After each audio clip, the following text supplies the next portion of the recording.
Good afternoon students. Adarsh Bal Niketan senior secondary school Jhunjhunu से मैं सुमन कक्षा 10 हिंदी मीडियम की सामाजिक विज्ञान की क्लास में आप सबका हार्दिक अभिनंदन करती हूँ, स्वागत करती हूँ। आइए स्टूडेंट्स, आज की क्लास हम शुरू करते हैं। उससे पहले हम प्रीवियस क्लास की कुछ चर्चा हम कर लेते हैं। स्टूडेंट्स, आपको याद होगा प्रीवियस क्लास में हमारा टॉपिक चल रहा था आर्थिक अवधारणाएं एवं नियोजन के बारे में हम डिस्कस कर रहे थे। आर्थिक अवधारणाएं हमने पढ़ी थी और उसके बाद में हम नियोजन पढ़ रहे थे। नियोजन में स्टूडेंट्स मैंने आपको एक उदाहरण बताया था, एक परिवार का उदाहरण मैंने आपको बताया था, एक शादी का उदाहरण मैंने आपको बताया था कि आपके पास में अगर 15 लाख रुपए हैं और आपको एक शादी करनी है तो किस प्रकार से आप प्लानिंग करेंगे ताकि आपकी ये जो शादी है ये अच्छे से निपट जाए। दूसरा उदाहरण, आज मैं आपको एक दूसरा उदाहरण बताती हूँ कि मान लीजिए हमारे परिवार में हम मंथ के हिसाब से चलते हैं। सबसे पहले हम ये नोट करते हैं कि भाई कितना हमारा मकान का किराया देना है, कितना हमें बिजली का खर्चा देना, कितना हमें पानी का खर्चा देना, कितना हमें बच्चों की पढ़ाई का खर्चा देना है और हमें इनकम कितनी है, हमारे पास में क्या क्या सोर्स हैं कमाने के, कितना हमारा काम चल सकता है। अब मान लीजिए आपके खर्चा हुआ 50,000 का, 50,000 का, इनकम हो रही है आपको 40,000। तो आप कुछ इस प्रकार से प्लानिंग करेंगे कि ये 50,000 का खर्चा आपके 30,000 में आ जाए। कैसे आएगा ये? इसके लिए आपको क्या करना पड़ेगा? प्लानिंग करेंगे आप कि भाई खर्चा कम से कम करें। मकान किराया तो कम नहीं हो सकता है, जरूरत की चीजें कम नहीं हो सकती हैं, लेकिन हम बिजली बचा सकते हैं, सिलेंडर की बचत हम कर सकते हैं। तो इस प्रकार से छोटी छोटी हमने जो बचत करके जो हमारे पास में उपलब्ध है उसको हम और बढ़ाएंगे। काम पे जाएंगे तो हम थोड़ा और ज्यादा काम करेंगे। तो हमारा लक्ष्य कितना आ जाएगा? ये लक्ष्य आ जाएगा कि हमें 50,000 तक पहुंचना है इस महीने में, क्योंकि खर्चा ज्यादा है। उसी प्रकार स्टूडेंट्स, जिस प्रकार एक परिवार अपना गुजर बसर करने के लिए प्लानिंग करता है, नियोजन को अपनाता है, प्रबंध करता है, उपलब्ध उसके पास में जो उपलब्ध संसाधन है उन संसाधनों के आधार पे वो अपने लक्ष्य तक पहुंचता है। यहाँ लक्ष्य कितना है? 50,000 है। इस तक वो कैसे पहुंचेगा? कहाँ से लाएगा ये 50,000 रुपया? इसका वो प्रबंध करता है, नियोजन करता है। तो ये हो गया एक परिवार के द्वारा, एक व्यक्ति के द्वारा की गई प्लानिंग। उसी प्रकार एक राष्ट्र भी स्टूडेंट्स अपने देश के लिए अर्थव्यवस्था को सही तरीके से चलाने के लिए आर्थिक नियोजन का रास्ता अपनाता है। तो जो आर्थिक नियोजन है स्टूडेंट्स, उसकी बहुत सारे विद्वानों ने बहुत सारी परिभाषाएं दी, लेकिन सरल शब्दों में हम ये कह सकते हैं कि आर्थिक नियोजन वो व्यवस्था है जिसमें जो उपलब्ध हमारे पास में संसाधन है उन संसाधनों का सही तरीके से इस्तेमाल हो सके। यही क्या कहलाता है? आर्थिक नियोजन कहलाता है। आर्थिक नियोजन, आर्थिक नियोजन। इस आर्थिक नियोजन में सबसे पहले आपको जरूरत होती है लक्ष्य।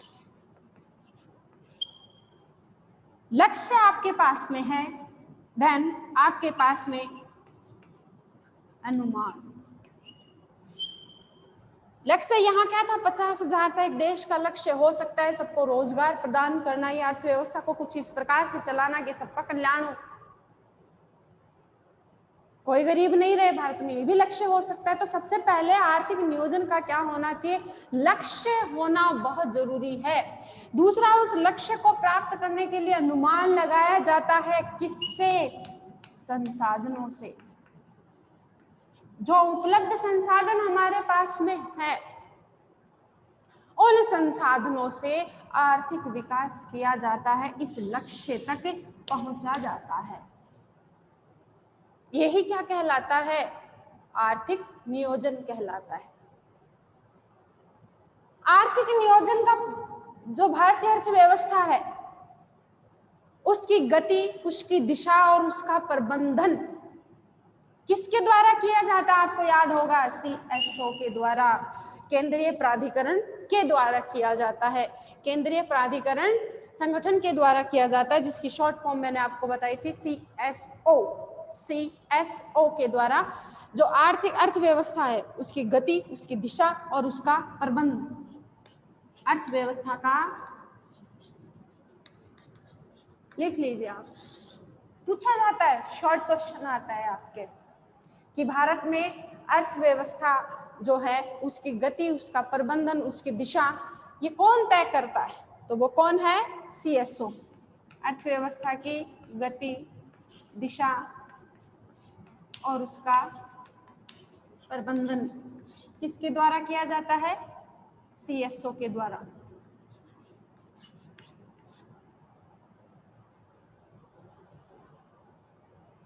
आर्थिक नियोजन की सबसे पहले शुरुआत जो है वो स्टूडेंट्स सोवियत संघ में हुई थी। सोवियत संघ। आर्थिक व्यवस्था का जो सबसे पहले रास्ता अपनाने वाला देश है वो सोवियत संघ है, और सोवियत संघ ने अपनी अर्थव्यवस्था का विकास करने के लिए इसको विकास से जोड़ा, और इसने 1928 में सर्वप्रथम 1928 में सर्वप्रथम उसने अपनाया था पंचवर्षीय योजनाएं,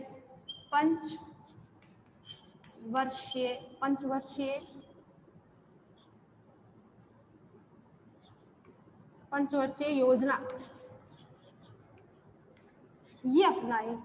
और 1928 का सोवियत संघ का, ये जो सोवियत संघ पुराने समय में रूस का ही नाम था, फिर इसका विघटन हो गया था, एक संघ के रूप में था ये, और फिर अलग अलग टुकड़े इसके हो गए, और रूस भी उन टुकड़ों में से एक टुकड़ा है। उसी सोवियत संघ का हिस्सा कौन था, रूस था। तो सोवियत संघ ने 1928 में जो पंचवर्षीय योजना शुरू की थी, ये उस टाइम की विश्व में एक महान क्रांति साबित हुई थी, परिवर्तन की। लोगों ने भी इसे परिवर्तन लिया। अगर हम इस बात करें भारत राष्ट्र की, तो भारत में स्वतंत्रता से पहले आर्थिक नियोजन के नाम पर कुछ नहीं था। आर्थिक नियोजन की व्यवस्था की गई थी भारत में स्वतंत्रता के बाद में, जब हमें स्वतंत्रता मिल गई थी, उसके बाद में आर्थिक नियोजन पर विचार विमर्श किया गया और इसको विकास से जोड़ा गया। और भारत तो 1947 में जब स्वतंत्र हुआ था, उस टाइम पर भारत के सामने बहुत ही कठिन परिस्थितियां थी स्टूडेंट्स।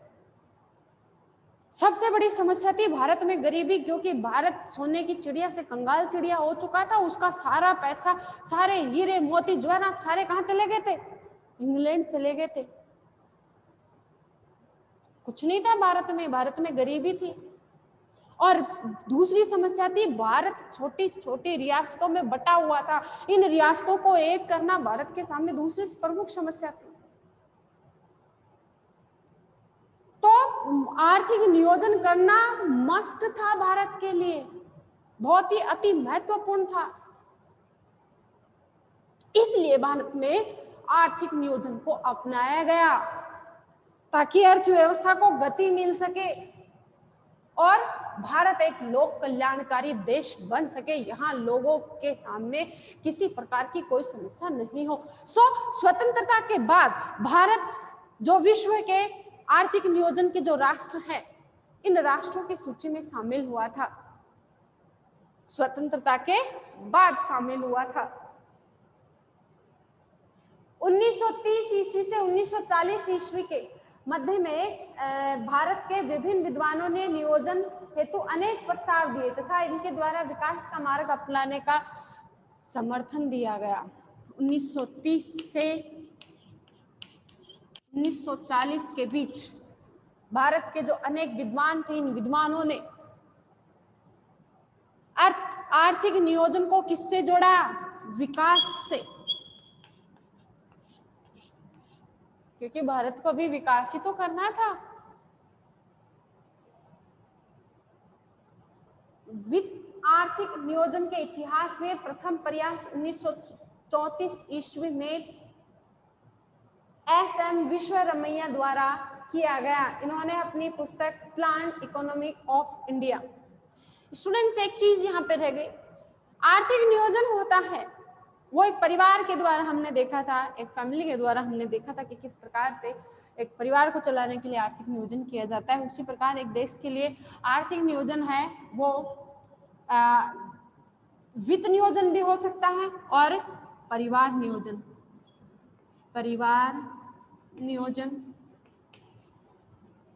दूसरा वित्त नियोजन। तो भारत में 1930 से 1940 के बीच में विभिन्न विद्वानों ने जो आर्थिक नियोजन का जो उसके लिए प्रस्ताव दिए थे, समर्थन दिया था, उसमें एक नाम है विश्वरमैया जी का। उन्होंने अपनी पुस्तक प्लान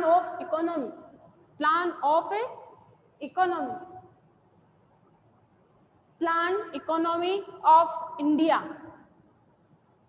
एग्जाम में पूछा जाता है आपसे, plan of economy, plan India of plan economy of India है, समझ गए? Plan economy of India. स्वतंत्रता के पश्चात पंचवर्षीय योजनाओं के निर्माण हेतु भारत सरकार ने एक संकल्प के द्वारा मार्च 1950 में योजना आयोग की स्थापना की।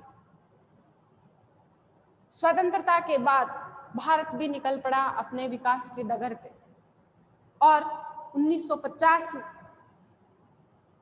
हमें जो पंचवर्षीय योजनाओं के एक रूप देना था, आकार देना था, इसके लिए उसने स्थापना किसकी की? योजना आयोग की। योजना आयोग स्थापना की गई 1950 मार्च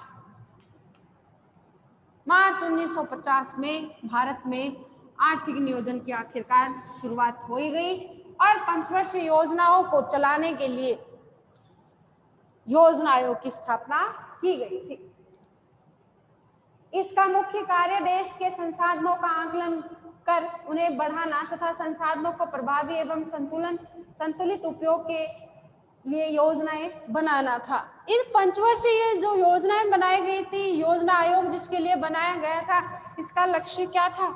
जो उपलब्ध संसाधन है उनको कैसे बढ़ाना है और उनका सही तरीके से इस्तेमाल कैसे हो, यही था पंचवर्षीय योजनाओं का जो लक्ष्य है। वो यही था कि जो भारत में उपलब्ध संसाधन हैं उनको तो कैसे बढ़ाया जाए और इनका उपयोग किस प्रकार से किया जाए ताकि भविष्य में कोई समस्या उत्पन्न ना हो। योजनाओं में विभिन्न उद्देश्य एवं लक्ष्यों की प्राथमिकता का निर्धारण कर संसाधन आवंटन का प्रस्ताव रखना भी योजना आयोग का महत्वपूर्ण कार्य था। जो विभिन्न उद्देश्य और लक्ष्य थे, लक्ष्य तो मस्ट बताया था मैंने आपको कि लक्ष्य और उद्देश्य है, उनको कैसे प्राप्त किया जा सकता है, संसाधनों का सही प्रकार से आवंटन कैसे किया जा सकता है, ये भी महत्वपूर्ण कार्य था योजना आयोग का। योजना आयोग एक संविधानोत्तर तथा सलाहकारी संस्था थे। स्टूडेंट्स, आपको पता है संविधान उत्तर क्या होता है? संविधान निर्माण के बाद जो योजना आयोग है इसका निर्माण संविधान उत्तर हुआ था और एक इसको संस्था बना दिया गया था योजना आयोग को। अगस्त 1952 में भारत सरकार ने एक संकल्प के द्वारा राष्ट्रीय विकास परिषद की स्थापना की। 1952 में राष्ट्रीय विकास परिषद, इसकी स्थापना की गई थी 1952 में। किसके द्वारा? योजना आयोग के द्वारा।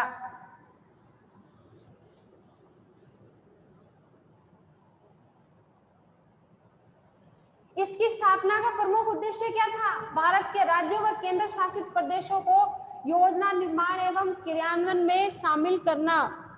ये जो राष्ट्रीय विकास परिषद का गठन किया गया था, इसका क्या लक्ष्य था? जो भारत के राज्य हैं, इन राज्यों और केंद्र शासित जो प्रदेश हैं, इनको योजना आयोग के द्वारा इनको योजना आयोग से जोड़ने का लक्ष्य रखा गया था। इसके लिए क्या बनाई गई थी? राष्ट्रीय विकास परिषद 1952 में। तथा समय समय पर योजनाओं की प्रगति की समीक्षा कर राष्ट्रीय विकास परिषद योजना आयोग द्वारा तय की गई योजनाओं का अनुमोदन करती है। ये उसी का ही पार्ट है। किसका? योजना आयोग का। योजना आयोग 1950। इसके द्वारा जो बनाई हुई योजना है, उनका अनुमोदन कौन करती है? राष्ट्रीय विकास परिषद, जिसकी स्थापना कब हुई थी? 1952 में हुई थी। तथा समय समय पर योजनाओं की प्रगति की समीक्षा भी करती है। राज्यों के मुख्यमंत्री तथा केंद्र शासित प्रदेशों के प्रशासक तथा उपराज्यपाल इसके सदस्य होते हैं। यह भी एक संविधानोत्तर एवं सलाहकारी संस्था है। राष्ट्रीय विकास परिषद जो थी, जिसका गठन 1952 में किया गया था, क्यों? क्योंकि योजना आयोग को राज्यों और केंद्र शासित प्रदेशों से जोड़ना था और इस राष्ट्रीय विकास परिषद का कार्य सौंपा गया था योजना आयोग द्वारा जो बनाए हुए योजनाएं हैं, उनको अनुमोदन करना और समय समय पर उनकी समीक्षा करना। और इस राष्ट्रीय विकास परिषद में राज्यों से तो कौन? मुख्यमंत्री,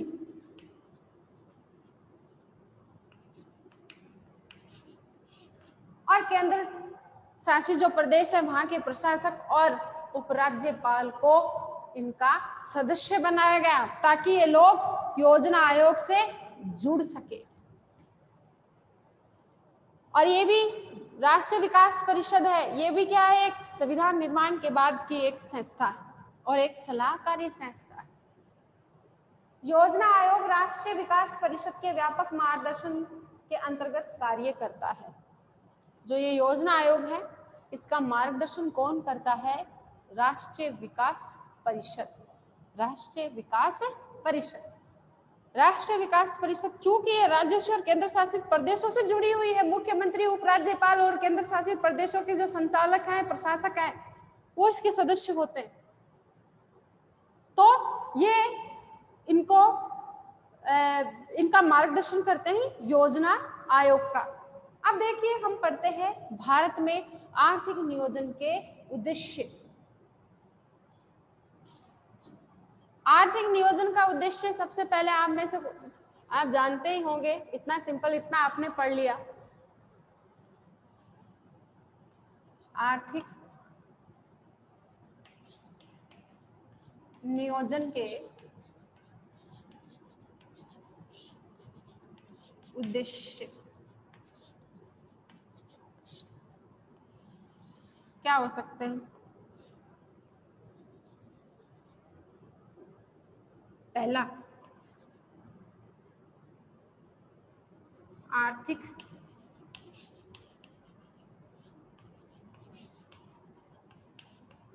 विकास को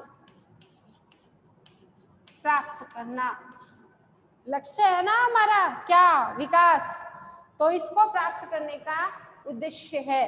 दूसरा उद्देश्य क्या है? गरीबी का समाधान या गरीबी का निवारण, निवारण सही रहेगा, गरीबी का निवारण। और क्या लक्ष्य हो सकता है? आय की जो असमानता है, एक तबका अमीर है और एक तबका गरीब है, तो इस अमीरी और गरीबी की खाई को पाटने का काम इसका उद्देश्य है। आर्थिक या आय की असमानता को दूर करना। और क्या लक्ष्य हो सकता है?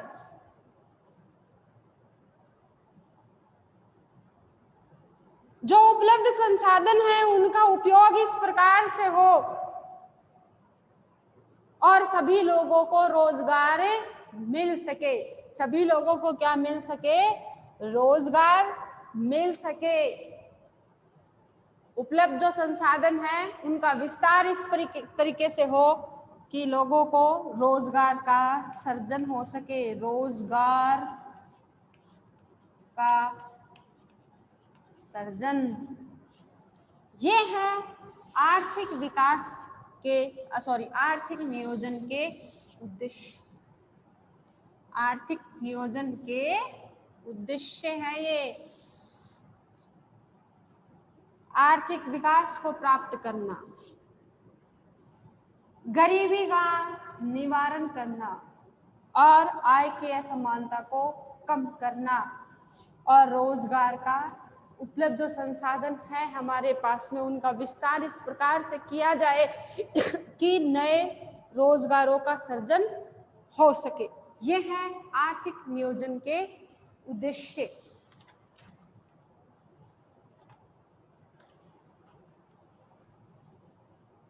इसके अलावा और कोई उद्देश्य बता सकते हैं आप में से कोई, आपको ध्यान में हो? लगाइए, अपना दिमाग दौड़ाइए। भारत को सभी क्षेत्रों में ऐसा आत्मनिर्भर राष्ट्र बना देना है कि सभी क्षेत्रों में आत्मनिर्भरता की प्राप्ति हो, लेकिन मुख्यतः खाद्यान्न एवं औद्योगिक कच्चे माल के उत्पादन में भारत को कम से कम भारत को खाने का जो सामान है और उद्योगों के लिए जो कच्चा माल है वो हमें बाहर से नहीं लाना पड़े। हमारे देश उसके लिए क्या हो जाए? आत्मनिर्भर हो जाए। ऐसा भारत को बनाना भी इसका एक उद्देश्य है।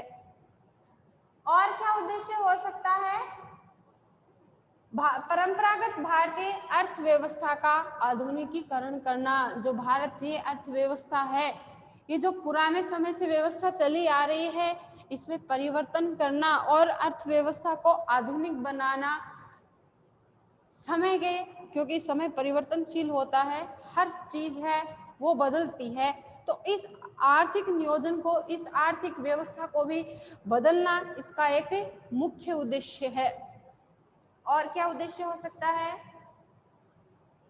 जो क्षेत्रों की असमानताएं हैं उनको दूर करना और शिक्षा तथा स्वास्थ्य सेवाओं का विस्तार करना ताकि समाज में ज्यादा से ज्यादा लोगों का कल्याण हो सके। शिक्षा के क्षेत्र में और स्वास्थ्य के क्षेत्र में इतना सुधार हो कि भारत के जो समाज है वो कैसा हो? स्वच्छ और सभ्य समाज हो। ऐसा समाज का निर्माण करना भी इसका एक प्रमुख उद्देश्य है। अगला, ग्रामीण विकास, गांवों का ज्यादा से ज्यादा विकास हो, सामुदायिक एवं सामाजिक सेवाओं का विस्तार हो और ऊर्जा का उत्पादन में वृद्धि हो। और लास्ट है आर्थिक स्थिरता प्राप्त करना, क्योंकि आर्थिक स्थिरता के बिना आर्थिक विकास अर्थहीन हो जाता है, उसका कोई अर्थ नहीं होता है। तो ये थे जो आर्थिक नियोजन है इसके उद्देश्य। अब हम पढ़ेंगे स्टूडेंट्स पंचवर्षीय योजनाएं। भारतीय जो पंचवर्षीय योजना है इनके बारे में हम पढ़ेंगे। पंचवर्षीय योजनाएं। तो योजना आयोग का गठन कब हुआ था? मार्च 1950। योजना आयोग ने राष्ट्रीय विकास परिषद का गठन किया गया 1952 में। फिर हमने पढ़े आर्थिक नियोजन के उद्देश्य। अब हम पढ़ेंगे पंचवर्षीय योजनाएं।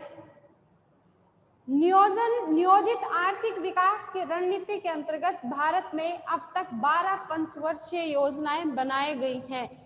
एक सिस्टमेटिक तरीके से आर्थिक विकास के लिए और आर्थिक विकास की रणनीति बनाने के लिए अब तक भारत में 12 पंचवर्षीय योजनाएं हैं वो बनाई गई हैं। पहली पंचवर्षीय योजना बनी थी 1 अप्रैल 1951 से 31 मार्च 1956। 1 अप्रैल टू मार्च 31 मार्च यहाँ 1950, 31 मार्च 1956 तक ये भारत की पहली पंचवर्षीय योजना थी। दूसरी 56 के बाद बनेगी, कब से शुरू होगी? 1 अप्रैल 31 को खत्म हो गई वो। 1 अप्रैल 1956 टू 31 मार्च 1961 तक ये दूसरी पंचवर्षीय योजना। फिर तीसरी पंचवर्षीय योजना बनाई गई 1 अप्रैल, वित्त वर्ष में बनती है ये, वित्त वर्ष का डिफरेंट होता है इनमें। वित्त वर्ष 1 साल के लिए होता है, 1 अप्रैल से 31 मार्च तक का होता है। तो ये 1 अप्रैल से शुरू होती है और 31 मार्च तक रहती है। तो 1 अप्रैल 1961 टू 31 मार्च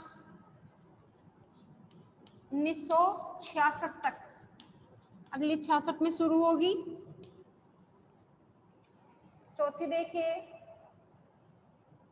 3 साल पंचवर्षीय योजना नहीं बनी। 1 अप्रैल 1969 में शुरू हुई थी टू 31 मार्च 1974, 70 और 4 74। पांचवी पंचवर्षीय योजना देखो 1974 से 79, 1 अप्रैल 1974 टू 31 मार्च 1979। फिर छठी पंचवर्षीय योजना देखो 1980 में बनी थी, 1 अप्रैल 1980 टू 31 मार्च 1900 कितने साल तक? 85 तक।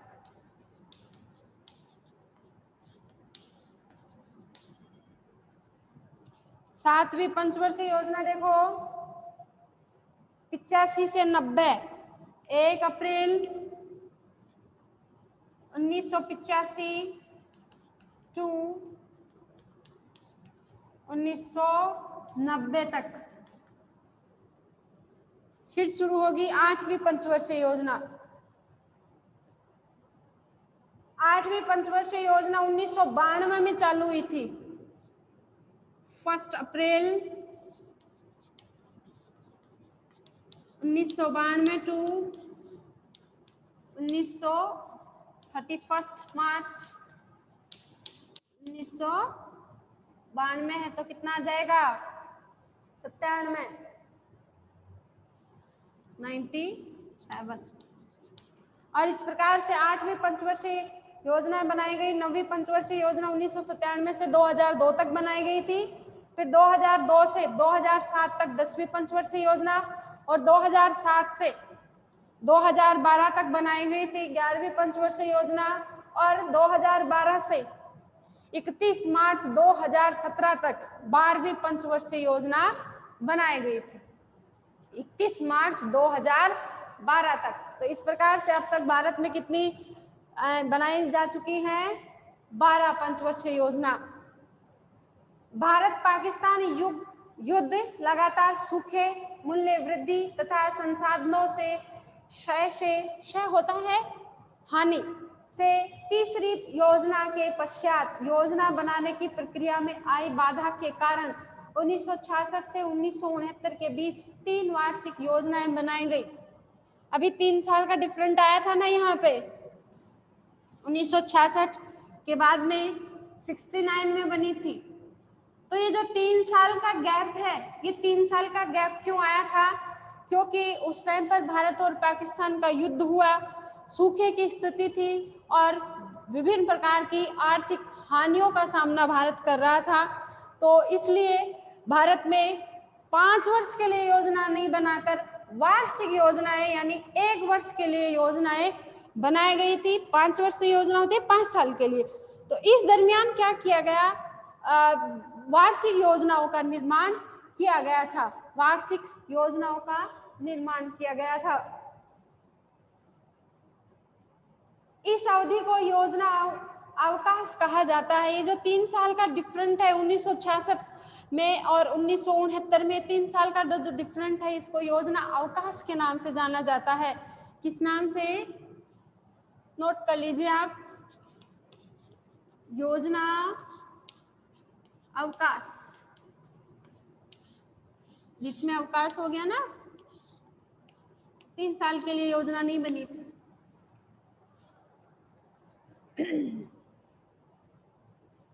तत्कालीन जनता सरकार ने पंचवर्षीय योजनाओं को समय से पहले 1978 में समाप्त करके 1978 से 1983 के लिए अनवरत योजना प्रस्तुत की थी। और उस टाइम पर जो सरकार कार्यरत थी उसने क्या किया, इस योजना को 1978 में ही समाप्त कर दिया था, 74 वाली को।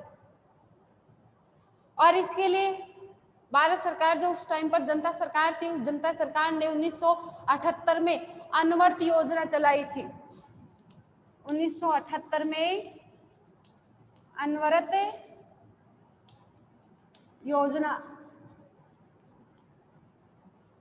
1978 में अनवरत योजना चलाई थी। 1978 से 1983 के लिए 283। 1980 में कांग्रेस सरकार ने अनवरत योजना को समाप्त करके 1 अप्रैल 1980 से 31 मार्च 1985 तक के लिए छठी पंचवर्षीय योजना चला दी। छठी पंचवर्षीय योजना 1 अप्रैल 1980 से 85 तक। उस टाइम पर जो अनवरत योजना सरकार ने चलाई थी वो जनता सरकार थी। जनता सरकार के बाद में कांग्रेस सरकार की सरकार बनी थी और उस सरकार ने 1980 से 1985 के बीच में अनवरत योजना को समाप्त करके छठी पंचवर्षीय योजना का पुनः संचालन किया था।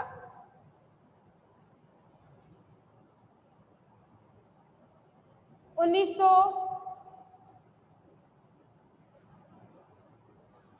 से 80 की योजना को 1 वर्षीय योजना की तरह देखा गया। इस प्रकार तेजी से बदलती राजनीतिक स्थिति के कारण 1990 में 8वीं पंचवर्षीय योजना आरंभ नहीं की जा सकी। 1 वर्षीय योजना बीच में आ गई थी, यहाँ पर 79 से 1979 टू 1980 यहाँ पर 1 वर्षीय योजना चली थी, इसलिए 1 साल का गैप आ गया था यहाँ पे, है ना। 1 साल का गैप जो है ना वो इस वजह से आया था कि 1 साल के लिए वार्षिक योजना यहाँ पर बनाई गई थी। फिर 1990 में कौन सी योजना बनाई गई है? 8वीं पंचवर्षीय योजना। 8वीं पंचवर्षीय योजना जो है वो 1990 में आरंभ नहीं की जा सकी। वो कब बनी थी? 1992 में बनी थी। अनवरत योजना देखिए क्या होती है, इसमें एक चालू योजना को निश्चित समय के अंतराल के बाद अद्यतन व संपादित किया जाता है। इसमें चालू योजना के लक्ष्य, अनुमान, संसाधनों, आवंटन और योजना की समय अवधि को परिवर्तित करके लोचशीलता होती है। इसमें जो योजना चालू होती है ना उस योजना में परिवर्तन कर दिया जाता है, उसके लक्ष्यों में भी परिवर्तन कर दिए जाते हैं। जो 2017 वाली 2012 से 1 अप्रैल 2012 से 31 मार्च 2017 तक की जो 12वीं पंचवर्षीय योजना चल रही थी, इस योजना का लक्ष्य क्या था?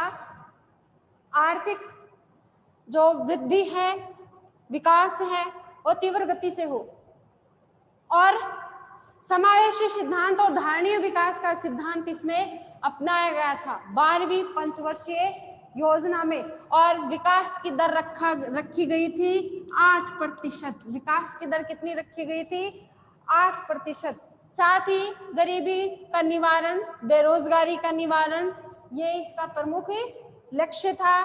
शिक्षा में सुधार, स्वास्थ्य सेवाओं में सुधार करना भी इसका प्रमुख लक्ष्य था। दोबारा रिपीट कर देती हूँ, 12वीं पंचवर्षीय योजना का जो प्रमुख उद्देश्य था वो था समावेशी सिद्धांत और धारणीय विकास के सिद्धांत को अपनाते हुए आर्थिक विकास करना, और इसके विकास की दर रखी गई थी 8%। और इसका जो लक्ष्य था वो गरीबी निवारण था, रोजगार का सृजन करना था, स्वास्थ्य संबंधी और शिक्षा संबंधी सुधार करने थे। ठीक है, ये थे 12वीं पंचवर्षीय योजना के जो प्रमुख उद्देश्य थे ये। ठीक है स्टूडेंट्स, थैंक यू।